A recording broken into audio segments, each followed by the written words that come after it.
小文来了，如果你准备到巴迪亚玩，那么这家紧邻大海的巴迪亚贝菲尔酒店你一定不要错过了。酒店和大海通过一段桥连接，住在这里不仅可以步行前往沙滩，还可以在酒店的沙滩酒吧舒服的躺一下午。我入住的这间豪华特大床房只需要3位数，在阳台上就能欣赏海景，整个房间很干净，还贴心准备了欢迎点心，非常热情。厕所干湿分离，配备超大的全身镜，旅途中需要的物品这里都备好了，性价比超高的，一定也要试试这里的下午茶。这次我们选择了一整套泰迪熊英伦下午茶，很有仪式感。选这一套下午茶价格也比较实惠，颜值在线，味道也超棒。酒店8楼的泳池设计感很强，而且这里的泳池都是以海为背景的，特别出片。傍晚时分的日落景色绝美。9楼的屋顶酒吧也是不错的选择，这里还配备了健身房哦。好的度假酒店餐食可太重要了。1楼的全天候餐厅提供丰富的泰国和国际美食，我们这次在酒店享用了 Mookata， 搭配很丰富，食材也是特别新鲜。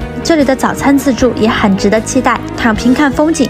这家巴迪亚贝菲尔酒店满足了我对海边酒店的所有幻想。